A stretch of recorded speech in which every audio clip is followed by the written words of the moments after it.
ओम गणेशाय नमः। आज हम गणेश पुराण का चौथा अध्याय युद्धखंड शुरू करेंगे। इसे नामखंड के नाम से भी जाना जाता है। देवताओं के समाज में एक बार देवराज इंद्र के प्रमाद से मत्सर नामी असुर का जन्म हुआ।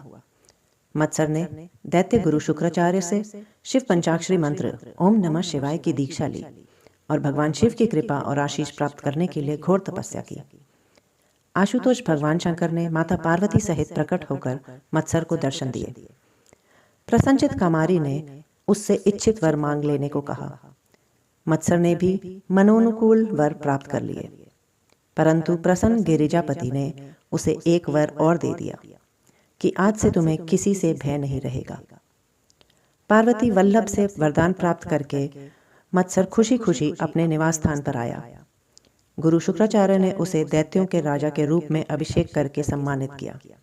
दैत्यों ने अपने अधिपति मत्सर से निसंकोच कहा, आप पर भगवान आशुतोष के वरदानों की अनुपम कृपा है, अतः आप विश्व विजय करो, क्योंकि वर के प्रभाव के कारण आपको जगत में कोई भी भयभीत नहीं कर सकता।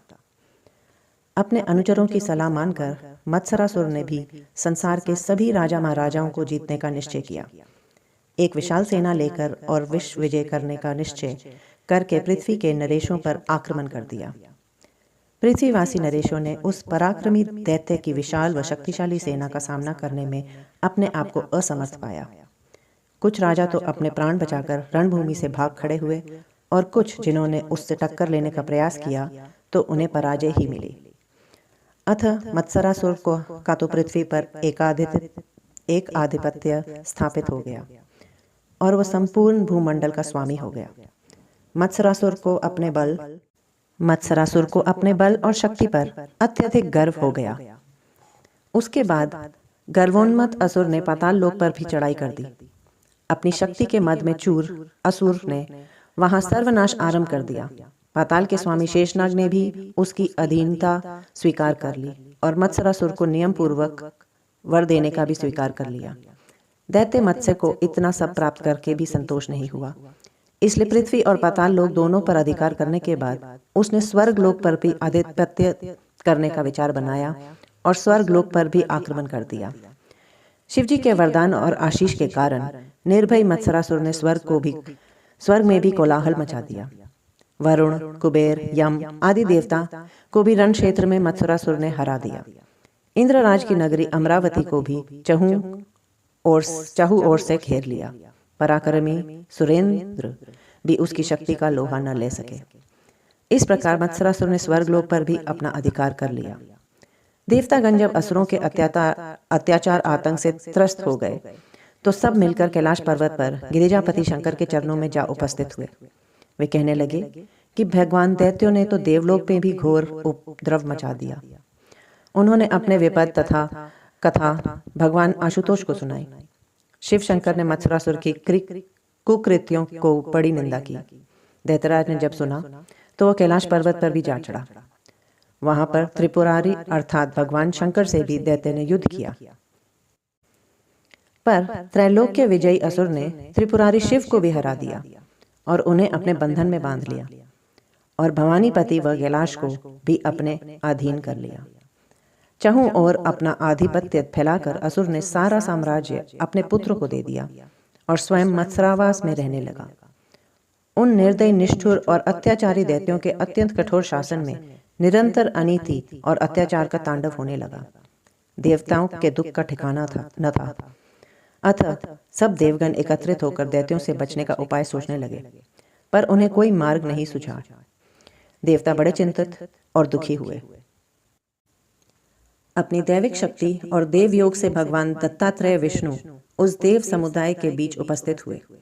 देवताओं की दयनीय स्थिति को देखकर उन्होंने सलाह दी कि वे वक्रतुंड के एकाक्षरी मंत्र गंग का जाप करें और उनका अनुष्ठान करें। उनके अनुष्ठान से उनके दुख से छुटकारा पालें। नारायण ने देवताओं का प्रेरणा देकर जागरूक किया। समस्त देवतागण और भगवान पशुपति भी वक्रतुंड की स्तुति और एकाक्षरी मंत्र का जाप करने लगे। देवताओं की भक्ति और आराधना को देखकर भगवान वक्रतुंड उन पर प्रसन्न हो गए। सद्य फलदाता वक्रतुंड ने कहा, आप लोग चिंता न करें, मैं दैत्यों के अत्याचार और मत्सरासुर के गर्व को चूर चूर कर दूंगा। भगवान वक्रतुंड अर्थात गणेश के स्मरण मात्र से उनके असंख्य गण अपनी सेना और शस्त्रों से सुसज्जित होकर एकत्रित हो गए। अपने गणों को साथ लेकर देव वक्रतुंड मत्सरासुर की नगरी में जा पहुंचे। असुरों ने अपनी राजधानी में असंख्य शत्रुओं की सेना को देखा तो डर के मारे कांप उठे और भयभीत होकर अपने स्वामी मत्सरासुर के पास जा पहुंचे। वे विनय पूर्वक कहने लगे, स्वामी, पराक्रमी शत्रुओं की सेना देखकर हमारे होश उड़ गए। उनसे लोहा लेना कठिन है। त्रैलोक्य विजयी मत्सरासुर ने जब अपने अनुचरों की बात सुनी तो वह अत्यधिक क्रोधित हुआ और अपने सैनिकों को भी दुर्वचन कहे। अत्यंत कुपित अवस्था में वह स्वयं शत्रु से मुकाबला करने व उसे मिटा देने के लिए रण क्षेत्र में जा पहुंचा। भगवान वक्रतुंड और असुरों में घमासान युद्ध होने लगा, पर विजय किसी पक्ष की नहीं हुई। मत्सरासुर के पराक्रमी योद्धा वक्रतुंड अर्थात गणेश की सेना को देखकर रण क्षेत्र से राजमहल में आ गए। अपने अनुचरों को देखकर मत्सरासुर को क्रोध आया। तीनों लोकों का राजा असुर भला यह कैसे सहन कर सकता था। वह कुपित अवस्था में स्वयं शत्रु को मिटाने के लिए रण क्षेत्र में जा पहुंचा। भगवान वक्रतुंड अर्थात वक्र के समान तुंड धारण करने वाले देव और उनके गणों के साथ मत्सरासुर का घमासान युद्ध होने लगा, पर दोनों पक्षों में विजय किसी की भी न हुई। मत्सरासुर के पुत्रों ने शिवजी को समर में मूर्छित किया था। उसको क्रोध ही वक्रतुंड अर्थात गणेश को था, अतः उनके दो गण ने असुर के दो पुत्रों को मृत्यु के घाट उतार दिया। अपने पुत्रों की मृत्यु से राक्षस छटपटा गया। उसके दैत्यों ने उस युद्ध करने के लिए और उत्साहित किया। मत्सरासुर अपने अनुचरों के परामर्श पर रणभूमि में वक्रतुंड के सामने उपस्थित हो गया। भगवान वक्रतुंड ने फिर कहा कि हे दुष्ट राक्षस, यदि तुम तनिक भी अपने प्राणों के मोह है तो तुरंत मेरी शरण में आ जाओ, अन्यथा तुझे प्राणों से हाथ धोना पड़ेगा। मत्सरासुर वक्रतुंड के विशाल और भयानक रूप को देखकर डर गया और चरणों में शीश नवाकर भगवान वक्रतुंड को स्तुति करने लगा। एक बार महर्षि च्यवन ने मद की सृष्टि की। मद ने महर्षि को शीश झुकाकर प्रणाम किया। शिवा की आज्ञा से पाताल लोक पहुंचे। मद ने दैत्य गुरु शुक्राचार्य के चरणों में शीश नवाया। दैत्य गुरु ने उनसे उनका परिचय पूछा तो मद ने कहा, मैं च्यवन का पुत्र हूँ। चूंकि आपके सहोदर महर्षि का पुत्र हूँ, अतः आपका भी पुत्र हूँ। आप मुझे अपना शिष्य तत्व प्रदान करें। मेरी अभिलाषा है कि समस्त ब्रह्मांड का एक छत्र राजा मैं ही बनूं। गुरु शुक्राचार्य ने मद को शिष्य बनाया और एकाक्षर शक्ति मंत्र ह्रीम की दीक्षा दी। मद ने अपने गुरु के चरणों में प्रणाम किया और वन में तप करने चला गया। मद निराहार ध्यान मग्न होकर तप करने लगा। तपस्या करते करते हजारों वर्ष बीत गए और उसके शरीर में हड्डियां शेष रह गईं। चारों ओर वनस्पति उग गए। असुर के इस घोर तप से प्रसन्न हो भगवती प्रकट हुई। भगवती ने उसे सावधान किया तो वह जगत जननी माता के चरणों में गिर पड़ा। भगवती उसकी स्तुति से प्रसन्न हुई और वरदान दिया कि तुम निरोग रहोगे, ब्रह्मांड का अचल राज्य तुम्हें मिलेगा तथा तुम्हारी प्रत्येक इच्छा पूर्ण होगी। माता भगवती मदासुर को वरदान देकर अंतर्धान हो गई। असुर प्रसन्न मुख अपने नगर को वापस आया। मदासुर ने अपने लिए सुंदर गृह का निर्माण कराया और प्रमादासुर की कन्या लालसा से विवाह करके रहने लगा। पराक्रमी दैत्य उसके नगर में और बसने लगे। दैत्य गुरु शुक्राचार्य को भी मदासुर के नगर में आदरपूर्वक ले आए और उसे राज्यपद पर बिठा दिया, और सभी दूर दूर के दैत्य भी इस कार्य से प्रसन्न हुए। दैत्यराज मदासुर पत्नी लालसा के साथ सुखपूर्वक जीवन बिताने लगा।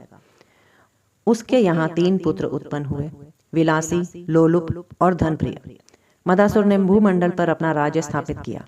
शक्ति और मद में संपन्न दैत्य ने स्वर्ग पर आक्रमण कर सुरेंद्र को भी अपने अधीन कर लिया।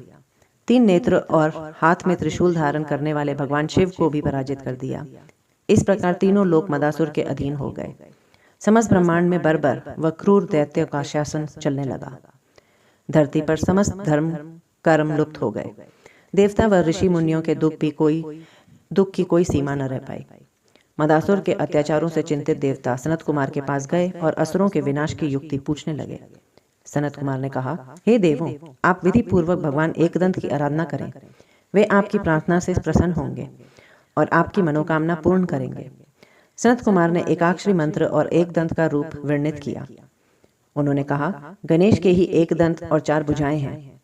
उनका मुख हाथी के समान है, अतः वे लंबोदर है। उनके साथ उनकी सहचरी सिद्धि और बुद्धि भी रहती हैं। उनका बैठने का स्थान मूषक है। उनकी नाभि में शेष नाग रहता है। उनके हाथों में पाश, परशु, कमल और अभय मुद्रा है। वे भक्तों पर सदा कृपालु और अभक्तों के विनाशी हैं। इसके बाद संत महर्षि सनत कुमार ने एक दंत शब्द की व्याख्या भी की। एक शब्द माया का सूचक है। वह माया देर स्वरूपा एवं विलासवती है। दंत शब्द परमात्मा का वाचक है। वे गणेश माया के धारक हैं और स्वयं सत्ता मात्र परमात्मा से स्थिति में हैं, इसलिए उन्हें एक दंत कहते हैं। महर्षि के उपदेश के अनुसार देवता भगवान एक दंत की आराधना करने लगे। उन्हें तपस्या करते 100 वर्ष बीत गए। तभी भगवान एक दंत प्रकट हुए। देवता व ऋषि प्रसन्न हुए। उनकी स्तुति से प्रसन्न पार्वती नंदन गणेश ने कहा, देवों, क्या कष्ट है? देवताओं ने कहा, दैत्यराज मदासुर का नाश और धर्म कर्म की स्थापना हो और आपकी अचल भक्ति हमें प्राप्त हो। भगवान एक दंत वरदान देकर अंतर्धान हो गए। नारद जी तुरंत मदासुर के पास आए और कहा कि देवताओं, ब्राह्मणों तथा ऋषियों ने अपने तप से भगवान एक दंत को प्रसन्न कर लिया है और अब वे तुम्हारे प्राण हरण करेंगे। कुपित राक्षस सेना लेकर देवगण से युद्ध करने के लिए चल दिया। रास्ते में ही अत्यंत भयभीत कर देने वाले मूषक पर विराजमान महाकाय नरकुंजर सामने प्रकट हुए, जिनके 4 हाथों में भयानक परशु, पाश आदि अस्त्र शस्त्र थे। दैत्य एक दंत को देखकर डर गए। मदासुर ने दूत भेजकर पूछा कि यह भयानक नरनाग कौन है। दूत ने एक दंत के समीप जाकर चरण स्पर्श कर विनीत भाव से कहा, मैं तीनों लोकों के राजा मदासुर का दूत हूँ। मेरे स्वामी आपकी विचित्र मूर्ति व रूप देखकर आश्चर्यचकित हो गए हैं। कृपया आप बताएं, आप कौन हैं? आपका यहाँ आने का कारण क्या है? भगवान एक दंत ने हंसते हुए कहा कि मैं स्वानंदवासी हूँ और यहाँ तुम्हारे स्वामी मदासुर का वध करने आया हूँ। यदि वह अपना जीवन चाहता है तो मेरी शरण में आए और देवताओं से बैर छोड़ दे। दूत ने जाकर यही संदेश अपने स्वामी मदासुर को दिया। तभी उसे नारद की बात याद आई। फिर भी क्रूर और मदांध दैत्य उनसे युद्ध करने को तत्पर हो गया। एक दंत के दिव्य अस्त्रों को देखकर भी वह नहीं घबराया और जैसे ही धनुष पर बाण चढ़ाया ही उनका परशु उसके हाथ पर आ गिरा और दैत्य मूर्छित होकर गिर पड़ा। होश आने पर उसने पुनः अपने दिव्य अस्त्रों का प्रयोग करने का प्रयास किया तो उसके अस्त्र एक दंत के हाथ में चले गए। मदासुर को अब भगवान के सर्वसमर्थ परमात्मा रूप होने पर तनिक भी संदेह न रहा। वह तुरंत उनके चरणों में गिर पड़ा और अपने दोषों की क्षमा याचना करते हुए कहने लगा, मुझे अपनी चरण में ले लो तथा मुझे अपनी दृढ़ भक्ति प्रदान करो। भगवान एक दंत ने कहा, जहाँ दैवी कर्म व मेरी पूजा हो वहां कभी न जाना। असुरी भावों के कर्मों का फल तुम भक्षण करते रहना। भगवान एक दंत से वरदान प्राप्त कर असुर पाताल लोक को चला गया। तभी से भगवान एक दंत की स्तुति देवगणों में सर्वोत्तम हो गई। अगला पार्ट 2 बाद में।